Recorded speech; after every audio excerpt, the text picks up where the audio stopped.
Katika ulimwengu unaobadilika kwa kasi, kuna hadithi ambazo mara nyingi hazisikiwi, lakini zina umuhimu mkubwa. Hadithi hizi ni za wale wanaoishi tofauti, ambao mara nyingi huonekana kwa macho ya haraka, lakini hawaeleweki kwa kina cha nafsi zao. Down syndrome, au kwa Kiswahili kimaumbile kijenetiki, ni moja ya hali kama hizo. Hali hii si laana, si kosa, wala si kitu cha aibu. Ni tofauti ya kimaumbile, tofauti ambayo inaweza kuathiri mwili, akili na njia ya mtu anavyoona dunia. Lakini zaidi ya yote, ni hali inayohitaji uelewa, upendo na kushirikishwa kikamilifu katika jamii. Kila mtoto anapozaliwa anakuja na ndoto, furaha na matumaini mapya kwa familia yake. Lakini kwa baadhi ya familia, safari hii huanza na maswali mengi zaidi kuliko majibu. Hii ni nini? Itachukua namna gani? Je, mtoto wangu ataweza kuishi maisha ya kawaida? Maswali haya si tu kwa wazazi, bali kwa jamii yote inayomzunguka mtoto huyu. Leo tutachambua haya hatua kwa hatua, tukitumia lugha rahisi ya kuvutia na kueleweka kwa kila mtu. Kwanza, wacha tuangalie asili ya hali. Kabla ya kujua changamoto au fursa, ni muhimu kwanza kuelewa kimsingi ni nini kinachoendelea ndani ya mwili wa mtu mwenye Down syndrome au kimaumbile kijenetiki. Ni hii kuelewa awali ndilo linalotuwezesha kisha kuzingatia jinsi ya kumpa msaada na jinsi jamii inavyoweza kubadilika kwa faida yake. Watu wanaoishi na Down syndrome mara nyingi wana tabia za kipekee, sura fulani na uelewa wa kimwili na kiakili tofauti. Lakini kwa wale wasioelewa hali hii, huibuka na swali: je, Down syndrome ni nini hasa? Ni ugonjwa au ni hali ya kimaumbile? Je, ni sehemu ya maisha ya kawaida ya binadamu? Ugonjwa wa Down syndrome hii tunasema ni itilafu. Kwa hiyo ni itilafu ambayo huwa inatokea katika stage za awali za uumbaji. Ni itilafu ya kigenetics, kwa lugha ya kitaalamu tunasema ni genetic error. Kwa hiyo ni itilafu ambayo wanatokea katika uumbaji, katika mchanganyiko wa yai na mbegu za kiume, ambapo kwa kawaida binadamu yoyote anapoumbwa huwa na chromosome 46 jumla. Katika ugonjwa wa Down syndrome huwa wana chromosome 47 kwa jumla, na ni kwa sababu kuna chromosome nambari 21 ya ziada. Binadamu huwa anapata chromosome 23 kutoka yai la mama na chromosome 23 kutoka mbegu ya baba. Endapo kutakuwa kuna chromosome ya ziada moja kati ya yai au mbegu ya baba, therefore utapata jumla ya chromosome 47 ambayo huwa ndio Down syndrome. Lakini 21 inaashiria chromosome nambari 21 na 3 ambao ni mwezi wa 3, ni kwa sababu katika ugonjwa wa Down syndrome huwa kuna chromosome nambari 21 3. Ndio maana imewekwa tarehe 21 mwezi wa 3 kuwa ni siku ya maadhimisho ya Down syndrome duniani. Chromosome yani ni vinasaba ambavyo huwa vinabeba taarifa za binadamu yoyote. Kwa hiyo mimi na wewe hapa tulipo, maumbile yetu, kila kitu chetu, ile information huwa inatoka kwenye hiyo genetic makeup ambayo ndiyo chromosome. Kutokana na kuelewa asili ya hali hii, swali linalofuata ni kuhusu sababu yake. Ni kawaida kwa binadamu kujiuliza, je, ni jambo lililotokea kwa bahati mbaya au sababu maalum? Ugonjwa wa Down syndrome huwa unatokea, tunasema ni it's a genetic error, yani huwa ni sporadic, huwa ni kitu ambacho kinatokea tu kwa sababu ya shida katika uumbaji kama nilivyokuambia. Sio ugonjwa ambao unaambukizwa, hapana. Huu sio ugonjwa ambao unaambukizwa wala sio ugonjwa ambao unarithishwa. Kwa hiyo katika uumbaji wa mtoto, yai na mbegu la kiume inapokuja pamoja, kuna itilafu ambayo inatokea ndio upelekea Down syndrome. Kwa kawaida hapana, sio ugonjwa ambao unarithi, lakini katika taaluma yetu ya afya tunaelewa kwamba kuna aina 3 za kupata Down syndrome. Katika hizo njia 3, kuna njia moja ambayo huwa inabeba 3 mpaka 4, yenyewe huwa tunaita translocation. Kwa hiyo katika hii shida kunaweza kukawa kuna possibility ya kurithisha, lakini ni aina moja tu ya upatikanaji wa Down syndrome. Nimesema kwamba Down syndrome huwa inapatikana kwa mtu pale ambapo kunatokea shida tatu. 95% huwa inatokea kwa sababu kuna chromosome nambari 21 ya ziada katika mwili wa binadamu. Kwa hiyo katika yai la mama au mbegu ya baba unatakiwa uwe na 23 ili itengeneze chromosome 46. Ikitokea endapo mmoja wao wa hawa ana ziada ya 21, kwa hiyo kutakuwa kuna 46. Hii njia ina contribute 95% ya Down syndrome. Njia ya pili ambayo huita translocation katika lugha ya kitaalamu, yenyewe huwa inabeba kati ya 3 au 4. Kinachotokea ni kwamba kipande cha chromosome nambari 21 inatoka na kwenda kujiattach kwenye chromosome nyingine. Okay, kwa hiyo unakuwa unapata Down syndrome. Njia ya tatu tunaita mosaic transmission. Yenyewe mosaic ni kwamba kuna chromosome, kuna seli chache kwenye mwili ambazo zina chromosome 21 za ziada na zingine ambazo huwa zina chromosome nambari za kawaida. Kwa hiyo wenyewe wanakuwa tunasema ni milder forms ya Down syndrome. Sasa tunapoanza kuelewa asili na chanzo, macho yetu hujikuta yakikazia sifa za nje. Ni rahisi kuona baadhi ya sifa zinazojirudia kati ya watu wenye Down syndrome, na hii huibua maswali mengi. Ni dalili zipi zinazoonekana? Je, dalili hizi zinaashiria kitu zaidi ya mwonekano? Dalili kuu za ugonjwa wa Down syndrome tunaweza tukazigawanya katika makundi kadhaa. Za kwanza ambazo ndio huwa tunazitumia sisi katika kumgundua mtoto mara nyingi huwa ni dalili za kimwili, nikimaanisha muonekano wa mtoto. Kwa hiyo mara nyingi hawa ni watoto ambao watazaliwa na sura ambazo ni za duara. Mara nyingi utakuta wana macho ambayo yameelekea juu, masikio ambayo ni madogo na yako chini ya sehemu ambayo kawaida huwa inatakiwa iwepo. Huwa wanakuwa wana shingo ambazo ni fupi. Kwa kawaida kwenye viganja vyetu vya mikono utakuta kuna hii mistari ambayo tulokuwa nayo. Kwa watoto ambao wana Down syndrome tunasema kwamba huwa wana mstari mmoja, tunaita single palmar crease. Huwa wana miguu na mikono mifupi pia. Hizi ni dalili za kimwili, lakini kwa wakati huo huo hawa watoto pia wanakuwa wana dalili za kiafya. Kwa hiyo wanakuwa wana uchelewaji katika kuattain development zao. Kwa hiyo pengine wanaweza wakawa wasiweze kujifunza kwa haraka zaidi kama mtoto mwingine wa kawaida. Wanaweza wakawa na misuli ambayo nguvu sio ya kawaida. Pia kuna dalili za kiafya, sawa? Kwa mara nyingi watoto ambao wana Down syndrome huwa pia wana shida zingine za kiafya, yani other underlying conditions. Kwa mfano wanakuwa wana shida za moyo, wana shida za kusikia pamoja na kuona, wanakuwa wana shida saa zingine za tezi maarufu kama thyroid, na mara nyingine pia huwa wana shida katika kinga zao za mwili. Leo teknolojia ya kitabibu imepanuka kiasi cha kutuwezesha kugundua baadhi ya hali kabla hata mtoto kuzaliwa. Swali ni je, Down syndrome inaweza kugundulika mapema? Na je, hilo linawapa wazazi nafasi ya kujiandaa kisaikolojia na kimalezi? Unaweza kugundua ugonjwa wa Down syndrome kabla ya mtoto kuzaliwa. Kuna njia mbili. Kuna screening ambayo tunaita kwa Kiswahili kuscreen, yani kuchunguza. Kwa hiyo kuna vipimo vya uchunguzi, alafu kuna vipimo vya kuthibitisha. Kwenye vipimo vya uchunguzi tunamaanisha kwamba ni kipimo ambacho kitatupa clue. Kwa hiyo chenyewe sio kwamba tutasema 100% mtoto atatoka na Down syndrome, na huwa tunajua wote kwamba mama anapokuwa mjamzito huwa kuna ultrasound ambazo zinafanyika. Katika ultrasound, katika kumtizama mtoto huwa tunatizama unene wa shingo. Lugha ya kitaalamu huwa inaitwa knuckle translucency. Kwa hiyo hii tunatizama unene wa shingo, kuna measurements zao. Kwa hiyo inaweza ikaashiria kwamba kuna uwezekano mtoto atakapozaliwa anaweza akawa na Down syndrome. Njia ya pili huwa tunapima hormones kwa mama pia kwa njia ya damu. Kwa hiyo hizi njia mbili ni screening test, yani ni za uchunguzi tu, haziwezi kutuambia whether mtoto atakuwa nayo au la. Njia ya pili ya kuthibitisha ndio ambacho huwa tunachukua sampuli kutoka kwenye seli za mtoto au maji. Njia mbili, moja inaitwa chorionic villus sampling. Hii huwa inafanyika kidogo mapema pale ambapo mimba huwa na wiki kama 10 kwa 13. Nyingine tunaita amniocentesis ambayo inafanyika pale mimba inapokuwa na wiki 15 na zaidi.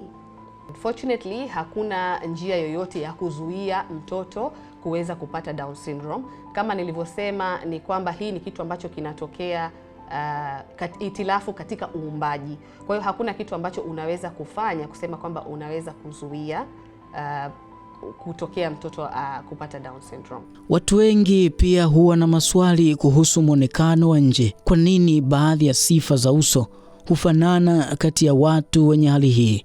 Je, hii inatokana na kimaumbile au ni bahati tu? Tunaona kwamba watoto ambao wana Down syndrome mara nyingi huwa wana sura ambazo zinafanana, kwamba ukimuona unajua huyu ana Down syndrome. Na hii ni kwa sababu kama utakumbuka awali nilisema kwamba Down syndrome ni shida katika chromosome ya mwili, yani katika vinasaba vya mwili wa binadamu. Na pia nilisema mwanzoni kwamba hivi vitu ndio ambavyo vinabeba taarifa za uumbaji wa mtu. Kwa hiyo shida yao wao huwa wote wana shida katika chromosome nambari 21. Kwa hiyo utakuta kwamba ule uumbaji unafanana kutoka mtu mmoja kwenda mtu mwingine. Lakini pia wenyewe pia wanabeba taarifa kutoka kwa mama na baba. Kwa hiyo wanaweza pia kufanana hata na wazazi. Lakini zaidi ya mwonekano, kuna swali lenye uzito zaidi: uwezo wa akili.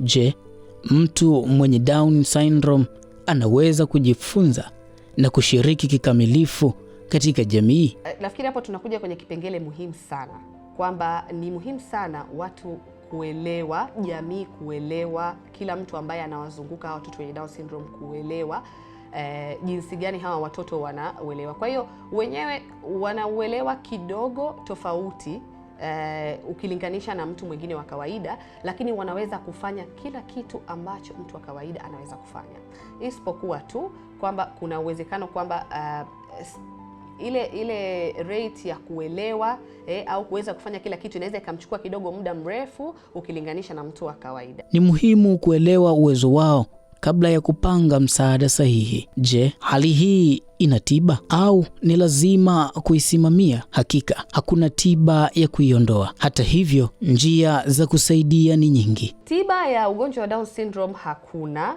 lakini kuna vitu ambavyo unaweza kufanya kupunguza risk ya kupata mtoto mwenye Down syndrome. Kama utakuwa umekutana na terminology ambayo tunasema in vitro implantation, yani kupandikiza. Kwa hiyo kabla ya kupandikiza kuna uwezo ambao unaweza ukatizama zile mbegu ambazo zina extra chromosome nambari 21, na in that case kwa kuziondoa na kupunguza ile risk ya kupata mtoto ambaye ana Down syndrome. Kutoka tiba ya mawasiliano, mazoezi ya mwili hadi elimu maalum. Jinsi ambayo familia na jamii inaweza kuwasaidia, of course ni very important kujua kwamba shida yoyote ya kiafya, suluhisho kwanza huanzia nyumbani. Kwa hiyo unapopata mtoto yoyote mwenye changamoto ambayo sio ya kawaida, ni lazima familia kama familia ielewe, namba 1, namba 2 ikubali, namba 3 iweze kutoa support kwa hawa watu. Kwa hiyo familia inatakiwa ielimike ili na wenyewe waweze kutoa elimu kwa jamii ambayo inawazunguka. La pili ni kwamba lazima familia iwasupport katika kile ambacho wanakifanya. Lazima tunahitaji pia kuwapa moyo na kufurahia zile achievements zao. Kwa hiyo wanapofanya achievement fulani, ni muhimu kama familia au jamii kufurahia kile kitu na wenyewe pia kuweza kupata moyo. Maisha ya kila siku huletea changamoto halisi. Hali hii haiishi kwa mwili pekee, bali pia katika mitazamo ya jamii. Unyanyapaa, ukosefu wa fursa na mitazamo isiyoelewa huongeza vikwazo visivyo vya lazima. Katika kila changamoto, msaada wa familia ni msingi. Upendo, uvumilivu na kuhamasisha mtoto kushiriki katika maisha ni njia ya kubadilisha maisha yake. Lakini maisha hayapimwi tu nyumbani. Elimu na ajira ni sehemu muhimu ya maisha ya kila mmoja. Je, wana nafasi ndani ya ulimwengu huu? Wanaweza kusoma. Kama nilivyosema pia mwanzoni kwamba pengine wanahitaji kuwawezesha zaidi, lakini wanaweza kufanya vitu, wanaweza kufanya kazi, wanaweza kusoma, na hii inarudi kule mwanzoni kwamba yani unapopata hawa watoto ni muhimu sana kwamba tiba yake ianze mapema sana. Kwa hiyo tunajua kwamba kuna vitu kama support system, kuna vitu kama tiba tunaziita speech therapy. Nafikiri sijui kama ushawahi kuzisikia. Speech therapy ni aina ya tiba ambayo humsaidia mtoto kuweza kuzungumza, kuweza kuongea. Ya pili ni tuna therapy ambayo tunasema ni physiotherapy. Tulisema mwanzoni pengine kunaweza kukawa kuna shida katika misuli ya hawa watoto. Kwa wanapofanya zile physiotherapy inawawezesha kuimarisha misuli yao na miili yao kiujumla. La tatu, kuna kitu tunaita occupational therapy. Occupational therapy ni tiba ambayo husaidia mtu katika kuattain zile kazi zake za kila siku, yani kuweza kujiogesha, kuweza kuvaa, kuweza kujilisha. Kwa hiyo ni muhimu hawa watoto kufanyiwa hivi vitu mapema ili kuwawezesha na maisha yao kuweza kufanya vitu ambavyo mtu yoyote mwingine anaweza kufanya. Jamii ina jukumu kubwa. Mtazamo wetu unaweza kuwa daraja au kikwazo. Je, tunamchagua kuwa daraja au kuta? Huduma sahihi ni msingi wa maisha bora. Je, jamii inatoa huduma za afya, elimu na msaada wa kisaikolojia kwao? Watoto wenye Down syndrome wanaweza kupata care katika hospitali zote. Yani hospitali zote zinaweza zika-offer care kwa watoto ambao ni Down syndrome. Kuna care za ziada of course, na huduma za kibingwa na za kitaalamu ambazo nafikiri watanufaika katika level za tertiary hospital. Kwa upatikanaji wa multidisciplinary tunasema. Kwa hiyo utaonana na daktari wa moyo, utaonana na daktari wa watoto, utaonana na mtu wa lishe, mtu wa physiotherapy. Kwa tunasema katika kuhakikisha kwamba hawa watoto wanaishi normally, tunasema ni multidisciplinary action. Inahitaji watu kutoka sekta na sehemu tofauti, tukianza na familia, tukija na jamii, tukija na madaktari ambao ni wafani tofauti. Tulisema mwanzoni wanaweza kupata shida za moyo, za masikio, za macho. Kwa hiyo hawa ni madaktari wa specialist tofauti. Katika hospitali ambazo zinatoa hizi huduma, ikiwemo hospitali yetu ya Shifa Pan African iliyopo Msese Road, Kinondoni, Makaburini. Tunatoa huduma zote za kibingwa. Tunafanya kitu ambacho nime-emphasize mwanzoni zaidi kwamba tunatoa huduma ya multidisciplinary approach. Kwa hiyo mtoto atakapoona na daktari wa watoto, kutakapokuwa na shida ya sikio, kuona, moyo, na mwanzoni nilielezea kuhusu therapies, vyote hivyo vinapatikana katika hospitali yetu. Kizuri zaidi ni kwamba hospitali yetu inapokea bima za aina zote, ikiwemo bima yetu pendwa ya NHIF. Kwa hiyo tunawakaribisha watu wote katika hospitali yetu. Na hatimaye kuna swali la msingi kwa kila mmoja wetu. Tunawezaje kubadilisha mtazamo na kupunguza unyanyapaa? Jinsi ambayo tunaweza kupunguza unyanyapaaji wa hawa watoto wenye Down syndrome, cha kwanza kuelimisha jamii. Kwa hiyo natumai baada ya hii interview watu watakuwa wana uelewa zaidi na watapata elimu zaidi kwamba ugonjwa wa Down syndrome sio kitu ambacho kinarithishwa, sio kitu ambacho mzazi amefanya kimeletea kwenye hiko. Hapana. Kwa hiyo ni muhimu kujua kwamba ni kitu ambacho kinaweza kumtokea mtu yoyote. Of course kuna umri wa wamama ambao tunasema ni risk factor, yani kinaweza kuchangia katika kupata mtoto mwenye Down syndrome. Mara nyingi huwa tunasema wamama ambao waliozidi miaka zaidi ya 35. Yes, waliozidi zaidi ya miaka 35. Ila hilo pia halimaanishi kwamba kila ambaye amezidi miaka 35 atapata. Kuna wazazi ambao wana miaka 42 na hawapati. Kwa still inabaki kuwa ni risk factor. Kwa ni kitu ambacho kinaweza kikachangia. Kwa ni muhimu kwamba jamii ielewe na itambue kwamba huu sio ugonjwa ambao unarithishwa, unaweza kutokea mtu yoyote. Namba 2, ni muhimu pia kuelewa kwamba hawa ni watoto ambao watakapowezeshwa wanaweza kufanya yale yote ambayo mtu mwingine anaweza kuyafanya.